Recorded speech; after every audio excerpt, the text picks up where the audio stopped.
Hey guys, I'm back with a new video this time. This time I'm going to show how to make a simple LDR circuit, which is very fun and very interesting. So this time we are going to be using a breadboard, a 10 kilo ohm resistor, an LED,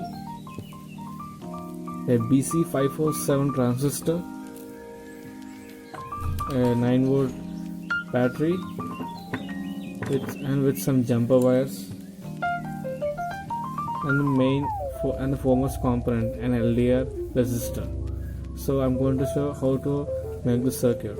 First of all, categorize all the things which you require. Now take your breadboard. Here you have your LDR circuit. It has 2 leads. We can keep it on anywhere of the breadboard. So let's take this and keep it over here.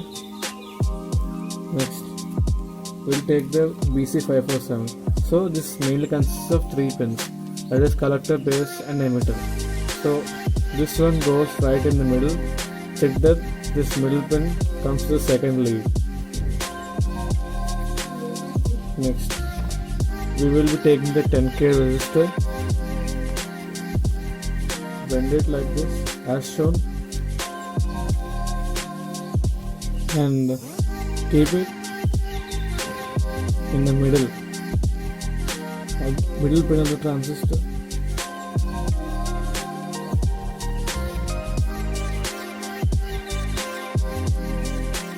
And keep it like this.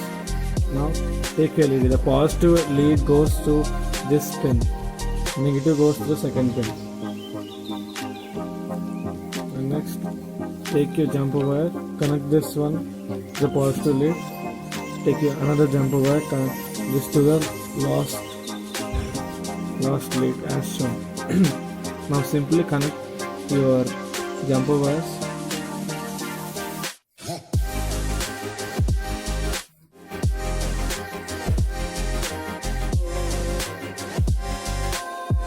and now connect this one. As you can see, it glows up. Now I'm going to show a simple example how it's gonna work.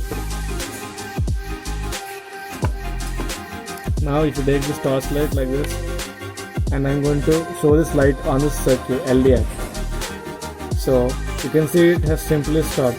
So it mainly depends on the light, and when the lights are off, it then turns back again. It occurs, and this is due to the light dependent resistor present on this LDR. Thank you. I hope you enjoyed this video. Please subscribe and like this video.